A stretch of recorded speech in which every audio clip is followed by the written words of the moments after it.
Presiden Prabowo Subianto dan Menteri Pertanian Andi Amran Sulaiman baru-baru ini meresmikan langkah penting dalam sektor pertanian Indonesia dengan memulai ekspor jagung ke Malaysia yang direncanakan berlangsung selama 20 tahun. Peluncuran ekspor jagung dan kelapa yang diresmikan oleh Presiden Prabowo Subianto dan Menteri Pertanian Amran Sulaiman ini merupakan langkah strategis dalam meningkatkan daya saing produk pertanian Indonesia di pasar internasional.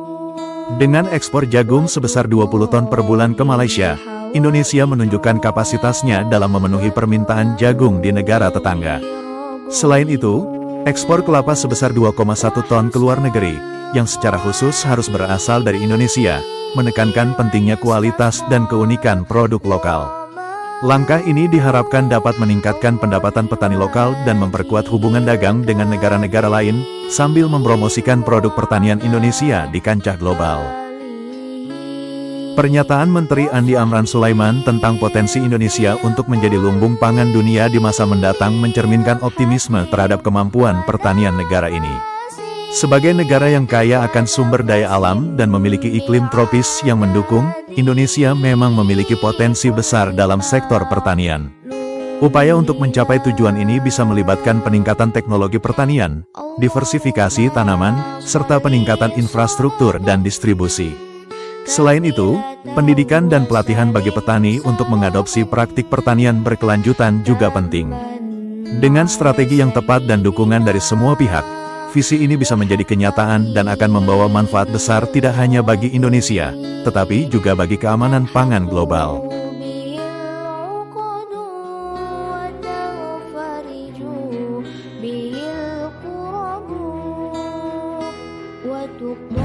Alhamdulillah Bapak Presiden akan melepas ekspor perdana di masa pemerintahan beliau.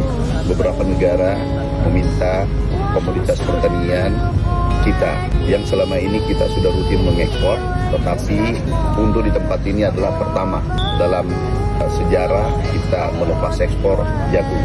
Malaysia membutuhkan jagung 20.000 ton per bulan, berarti 240.000 ton per tahun. Itu kebutuhan jagung, juga kelapa. Kita mengekspor secara nasional itu 2,1 juta ton. Tetapi khusus kelapa itu dari Indonesia, dan jagung kita akan realisasikan ekspor. Insya Allah pangan kita kuat, beras stok kita aman. Sekarang tertinggi selama 50 tahun stok kita 4 juta ton. Nantinya ke depan insya Allah Indonesia kita mimpikan Indonesia menjadi lumbung pangan dunia. Ke depan kami diminta meningkatkan produksi kedelai dan bahkan gandum yang tidak pernah terpikirkan, tapi Bapak Presiden mengatakan tolong tingkatkan uji coba gandum di Indonesia. Jadi pelepasan hari ini kita lepas secara bertahap, permintaannya 20.000 ton per bulan. Dilepas tahap pertama dari sini itu totalnya 48.000 ton dibagi 3. Yang pertama adalah dari Kalimantan Barat itu 1.200 ton, NTB 20.000 ton, kemudian Gorontalo 27.000 ton. Jadi total kurang lebih 50.000 ton jagung kita lepas ini bulan. Kan surplus jagung ya, jadi salah satunya bagaimana mendorong ekspor untuk pemasaran produk. Kami melaksanakan kegiatan panen raya kuartal kedua ini di lahan 440.000 hektar dengan estimasi hasil panen untuk kuartal kedua ini 1 juta ton lebih.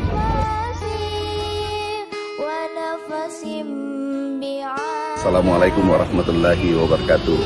Seluruh masyarakat Indonesia yang saya cintai, saya banggakan.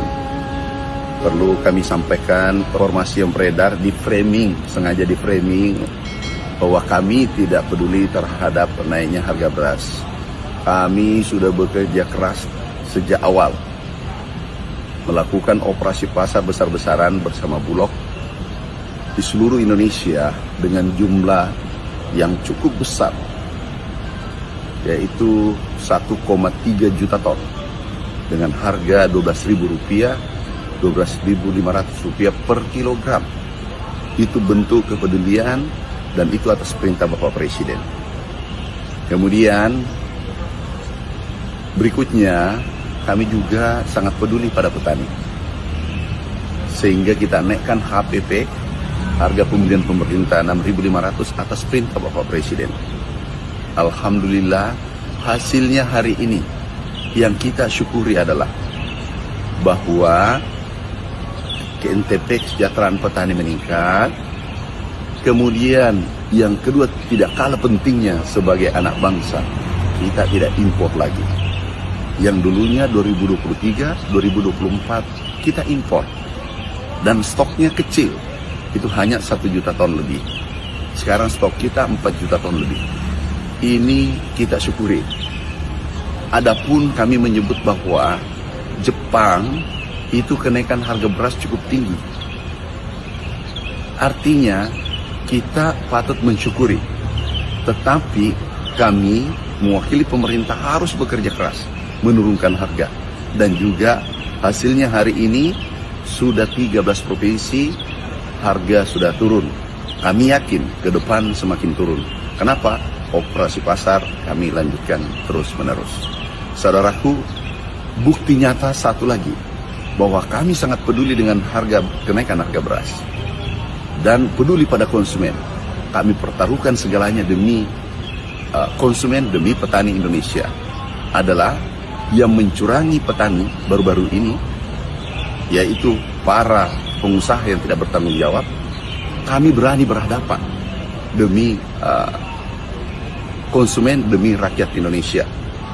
Jadi jangan mudah terprovokasi oleh framing orang tertentu yang tidak senang dengan kami. Kami tahu banyak yang tidak senang, banyak yang terganggu bisnisnya karena kami melakukan hal ini. Tapi semua kami lakukan demi rakyat Indonesia. Terima kasih. Assalamualaikum warahmatullahi wabarakatuh. Mentan atau Menteri Pertanian, Amran Sulaiman, memberikan klarifikasi terkait isu kenaikan harga beras yang tak kunjung turun. Dalam pernyataannya, Amran menjelaskan bahwa berbagai faktor berkontribusi terhadap fluktuasi harga beras, termasuk perubahan cuaca, distribusi, dan kebijakan impor. Ia menekankan pentingnya kolaborasi antara pemerintah dan petani untuk meningkatkan produksi dan efisiensi distribusi guna memastikan ketersediaan beras yang stabil di pasar. Amran juga mengingatkan bahwa inovasi teknologi pertanian dan dukungan infrastruktur adalah kunci untuk mengatasi tantangan ini. Dengan langkah-langkah strategis dan kebijakan yang tepat, diharapkan harga beras dapat lebih terkontrol dan memberikan manfaat bagi semua pihak, baik produsen maupun konsumen. Kebijakan yang diusulkan oleh mantan Menteri Pertanian, Amran Sulaiman, untuk memasok 1,3 juta ton beras dengan harga Rp12.500 per kilogram dan gabuh dengan harga Rp6.500 per kilogram merupakan langkah yang bertujuan untuk menyejahterakan petani.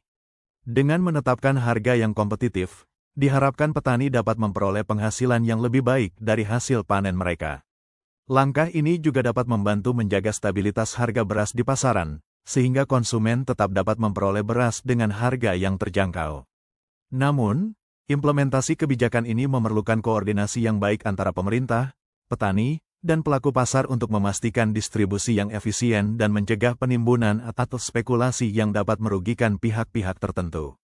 Dan yang paling utama, kita tidak impor beras dari luar, stok beras kita cukup untuk masyarakat Indonesia. Allahumma sholli sholatan kamilatan wa salim salaman tamman ala sayyidina